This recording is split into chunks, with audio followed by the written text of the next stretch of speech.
Hey, this is Jeremy, and it's time to talk about my Criterion Collection. Okay, so I've been wanting to do this video for a while. I've watched a bunch of other Criterion Collection videos on YouTube. If any of you don't know what the Criterion Collection is, then I don't know, look it up. I'm not here to kind of explain that to you. So I've only recently been getting back into collecting Criterion Collection movies. For a while, like when I was married, I didn't really watch movies at home. Like my DVDs were like locked in the basement. And then when I moved, I got rid of a bunch of them, including some Criterion stuff. I got rid of like hundreds of DVDs. And I actually have a list. Like there's 4 Criterion Collection DVDs that I got rid of when I moved. I had The Curious Case of Benjamin Button, which is now out of print. The Royal Tenenbaums, Tiny Furniture, Lena Dunham's first movie, and Bamboozled, the Spike Lee movie, which I will probably be buying back. So yeah, there's a few that I've had for years, and then a bunch that I bought more recently. And I have DVDs and I have Blu-rays. I feel like at the beginning, like when I started buying Criterion Collection, like I don't even know if Blu-ray was a thing. So all the first ones were DVDs. And now, like, I know this is weird to say as like a cinephile, but like I actually don't care that much if it's DVD or Blu-ray or 4K even. For me, it's like a financial thing. Like if I'm buying just 1 or 2, then I'll probably get the Blu-ray. But if I'm buying like 4 or 5, then it's just cheaper to buy DVDs, and I'll do that. So it's kind of like no rhyme or reason to it.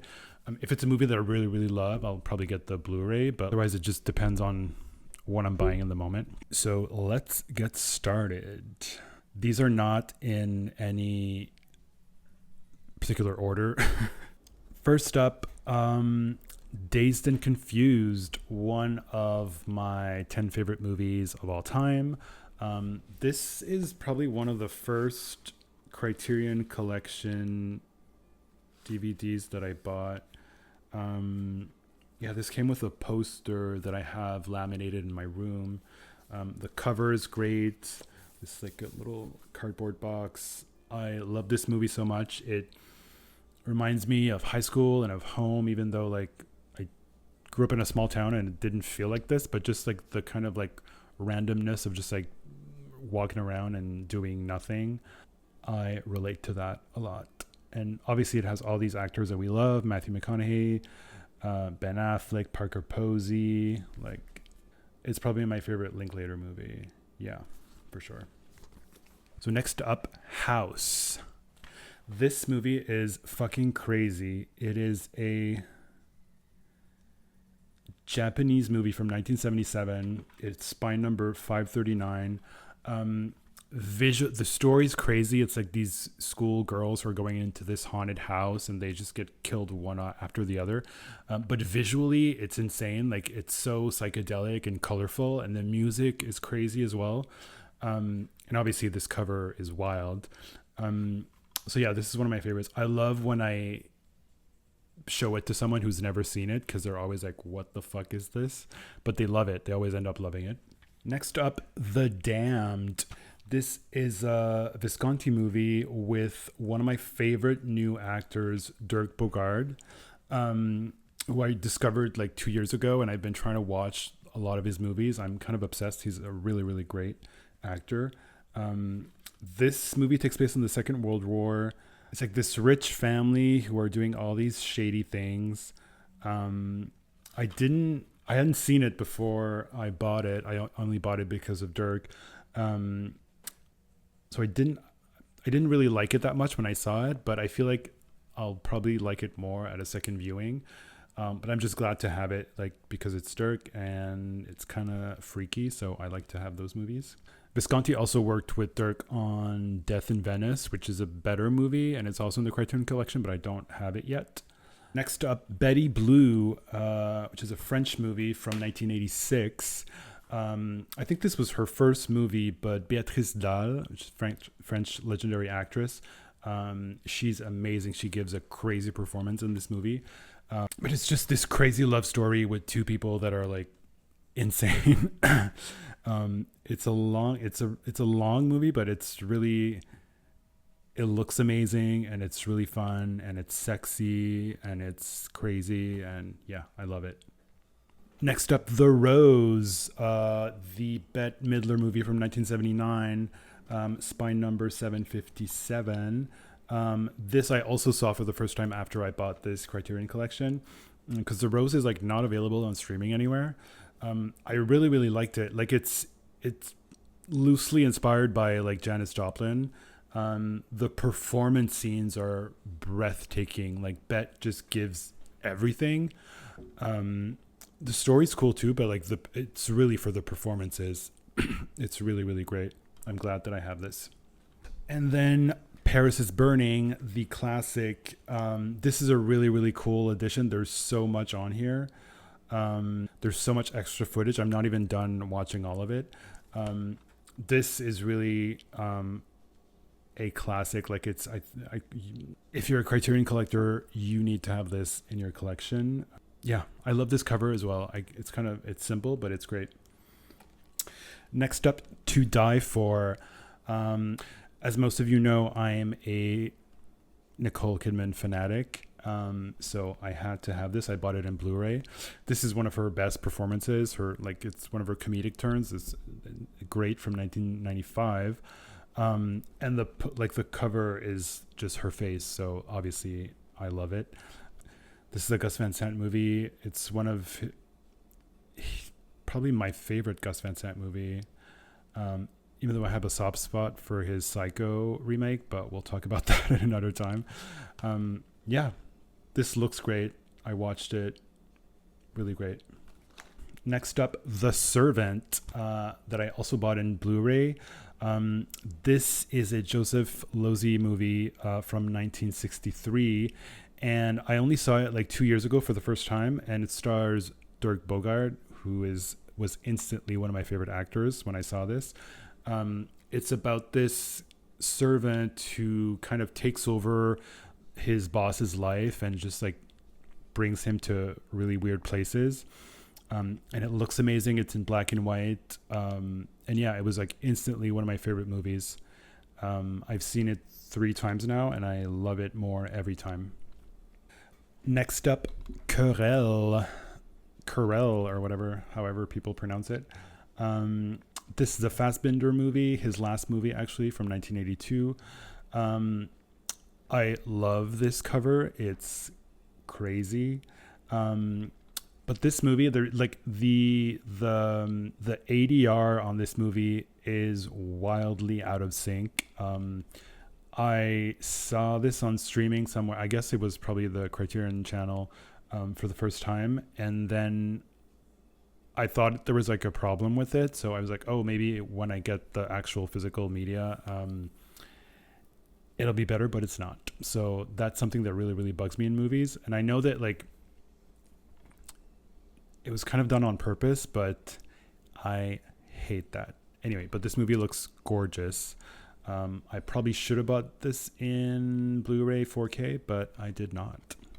Next up, Anatomy of a Fall, the Palme d'Or winner from 2023. This was my second favorite movie of that year. First one was Zone of Interest. The Sandra Hüller performance is one of the best performances I've ever seen. The film is great. I'm so glad that this is on Criterion. The cover is great as well. Like it's on her face, and that's what the whole movie is. It's her face and what she goes through. So yeah, love this. Next up, this is a wild one. Armageddon, the Michael Bay movie from 1998, 97. This is spine number 40. This was one of the first Criterion editions. I bought this recently on eBay because I just thought it was hilarious that this was in the Criterion collection. It's obviously out of print now. And I watched it and it looks terrible. I heard that there was possibly a 4K restoration coming out this summer. Nothing's been announced yet, but I heard that. I don't know if it's going to be coming out on the Criterion. That would be cool, or somewhere else. but it looks terrible, and it didn't even kind of adjust to my TV. Like it was just like this weird little rectangle in the middle. Even like older DVDs, they adjust, so like that was really weird, and the saturation, like it just looked horrible. So I'm glad I have this because it's funny, but like it doesn't look great. Next up, 12 Angry Men. Obviously, this is a must for anybody who collects Criterion Collection. Um, we all know the story is a jury. It's in one room, the whole movie. The cinematography is great. Yeah, this is a classic that everybody should own. Next up, The War Room. This is a documentary that I love. I love documentaries in general, but I love political documentaries. And this is about the 1992 Bill Clinton campaign, and kind of how they developed the War Room and how to kind of play the media. It's really, really fascinating. This came out in 1993. It's by number 602. It's great. If you haven't seen this, if you love politics or whatever, you need to see this movie. Next up, The Blob. This is a movie from the 1953. It's kind of like a B movie with Steve McQueen. This huge blob thing that comes from outer space that just keeps getting bigger and bigger. I loved this movie as a kid, and I was super surprised that it was on the Criterion Collection. So I got it like years ago, and I love it. If you haven't seen this, you should. It's really, really fun. Next up, Shortcuts, the Robert Altman movie with literally every actor in the world, and Julianne Moore in a really wild performance, Bottomless. This is from 1993. I only saw this once when I bought this years ago, so I don't remember much about it actually, but I think at the time I was like, oh, I like this. Like this is probably one of my favorite Altman movies, with probably Nashville and Gosford Park, which I love. So yeah, this is fun. I should watch this again soon. Yeah. Next up, Salo, or the 120 Days of Sodom. Is that how you even say that? I don't know. This is another Criterion edition that I feel like should be part of everyone's collection, even though it's batshit crazy. This is like one of the wildest movies ever made, probably. This Pasolini from 1976. It's wild, it's crazy, but it looks beautiful, even though the wildest stuff that's happening. But it looks good, and the structure of it is great. Yeah, I think this is like an iconic film that should be part of everybody's collection. Next up is a French movie, Louis Malle, Au revoir les enfants, spy number 330. This is a really cute movie, and it looks gorgeous as well. It's two kids in like this boarding school. One of them is Jewish and he's hiding from the Nazis. The other one is Catholic. Yeah, this is one of the first Louis Malle movies that I saw, and it's just so cute. I love it.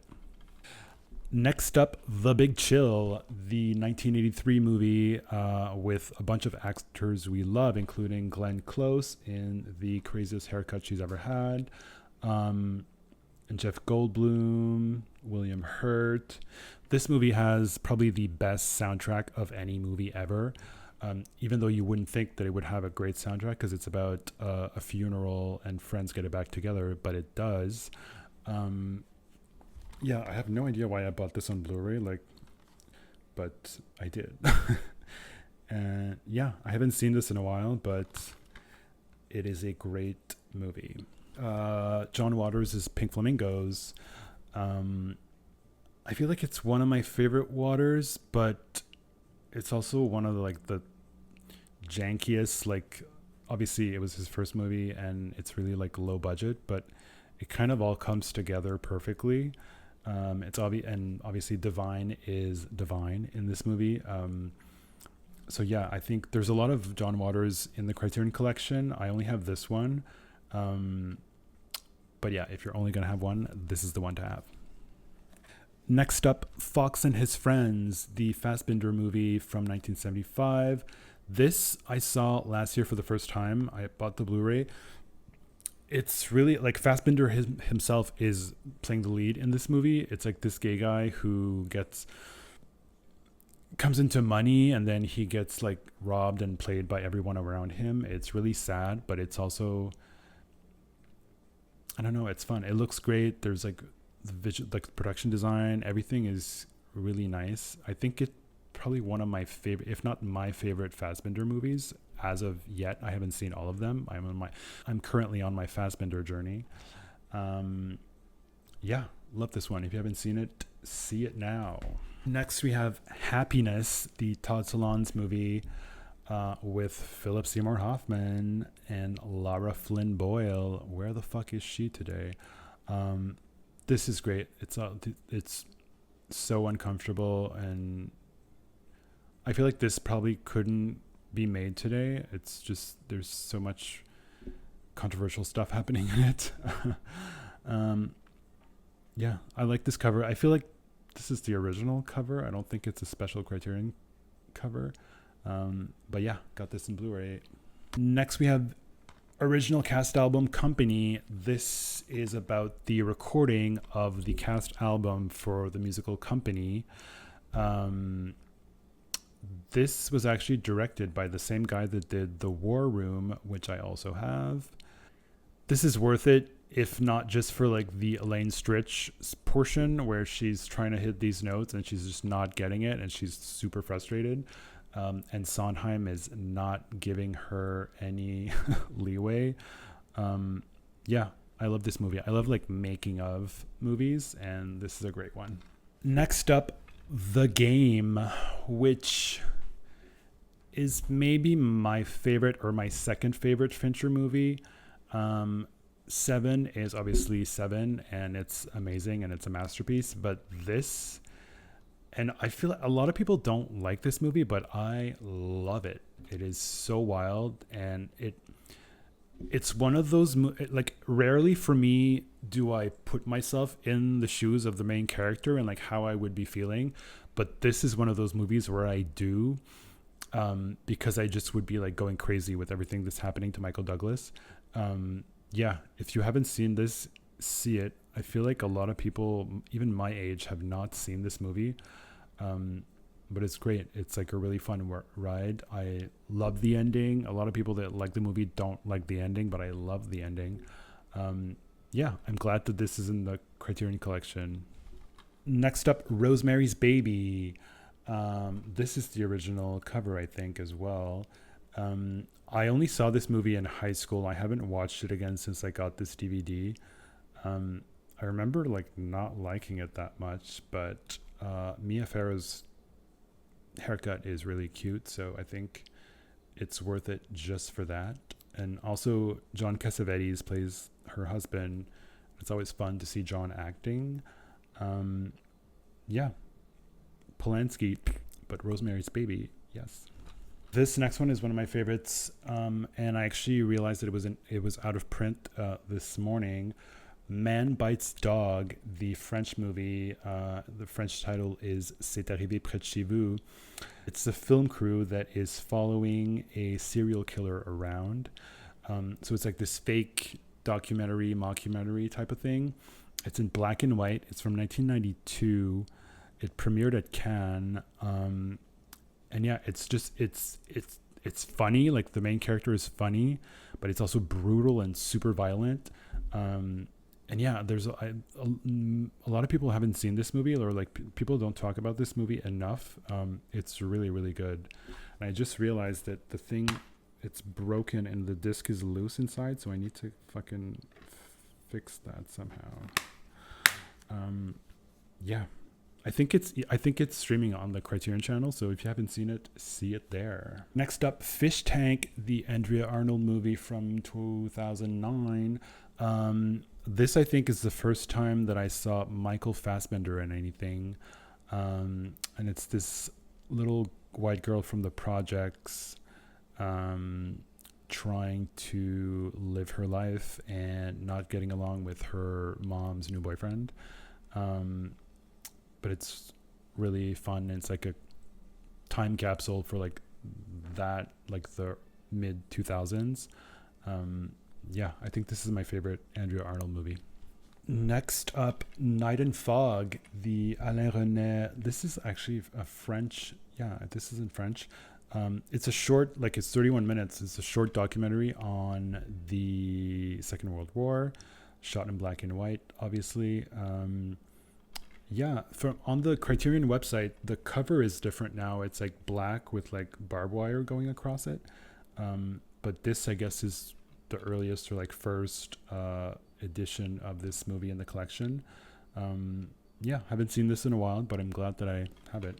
Next up, La Cage aux Folles, the original, the movie that inspired The Birdcage. Yeah, this is a fun movie. I haven't seen, there's like a bunch of sequels that I haven't seen, but the original is great. Even though I think I prefer The Birdcage to this, but it's still fun, and this is a really cute cover as well.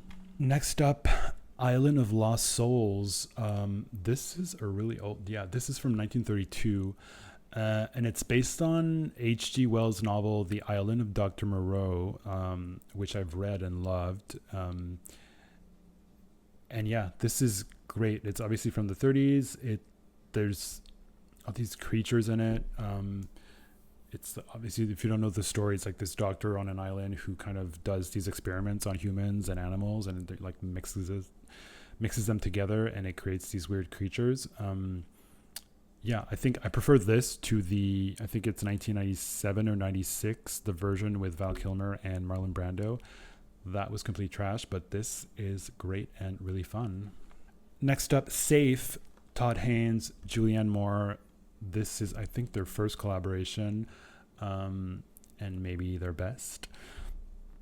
One of Julianne Moore's first like leading roles. She plays this woman who like is sick and no one knows why, and she's kind of going crazy. Yeah, this movie looks really cool. The production design is great. It's super like clinical, and it has this really wild ending. Yeah, love this movie. Next up, Grey Gardens, the classic documentary about Jackie Kennedy's cousins. I love this movie. There was a period in my life where I would watch this like maybe once a week with my roommate. We knew every line by heart. We would kind of dress like these women while we watched the movie. We were kind of obsessed with it. There's actually like a coffee table book about them that I have that's really fun. And then there was a sequel, like, well, not a sequel. I think it's like just a second movie they did with extra footage called The Beals of Grey Gardens, which is also in Criterion, but I don't have it. And I actually don't even remember if I've ever seen it. I should, but this is a must. If you haven't seen this, you need to see this. And if you collect Criterion Collection, you need to have this in your collection. Next up, Jeanne Dielman, 23 Quai du Commerce, 1080 Bruxelles, the Chantal Akerman movie from 1975. This is a long-ass movie where nothing really happens, but it's fucking riveting anyway. This was number one in the Sight and Sound 2022 top 250 movies of all time, based on like directors and a bunch of critics and stuff sending in their favorite movies. Yeah, this edition looks great. And yeah, I've only seen this twice, I think. But yeah, great movie. And next up, Weekend, the Andrew Haigh movie from 2011. This is a cool gay movie about real gay life where people just kind of hook up and they fall in love maybe, and then it just doesn't work out or people leave. This happens all the time, and this movie is very relatable, and it's in the Criterion Collection, so I own it. Yeah. And lastly, we have Honora, which is the Palme d'Or winner from last year and the Best Picture winner and the Best Actress winner at the Oscars. Spine number 1259. I got the DVD of this because I bought a bunch at the same time. I kind of regret not getting the Blu-ray because it came in this cute like cardboard case thing. I haven't watched this yet, but I'm excited for some of the special features, even though I feel like I've heard Sean and Mikey speak so much about this movie with the whole Oscar campaign, so I'll probably wait a bit to watch some of these special features. But I'm glad that this is in the Criterion Collection, even though I hate this fucking cover. But yeah, fun. So that's it for now. I don't know how many that was, but that was the whole collection that I have currently. Yeah, I'm going to keep going. I love physical media. It's funny, when I was a kid, I couldn't wait to get older because I thought that I would have like so much more stuff, but I didn't realize that as you grow older, you also get rid of stuff. But yeah, I want to grow this collection and have it kind of reflect me and my interests and what I like, not just kind of get it, but just really pick the movies that are in my collection. I also took down some movies that I feel like they should be part of the Criterion Collection but are not. Showgirls, which is always on the Criterion channel, but it's never been obviously there's so many DVD and Blu-ray releases of this movie, but I think it could be really cool if it was in the collection. Possession, the Zulawski movie from 1981, which is one of my favorite movies of all time. This has also gotten a bunch of different like physical media releases, but I think it would be really cool to have like a definitive one where the transfer looks great. In the collection. Boogie Nights, my favorite movie of all time. This was actually in the Criterion Collection in the early days when it was just laser discs, but it didn't kind of make it in the real, like the nowadays collection. And I think that it should. Obviously, I don't even think Boogie Nights has been restored or in 4K, so I think that would be a great opportunity to re-release it on the Criterion Collection. Yeah, and then also The Shining, which is one of my favorite Kubrick movie.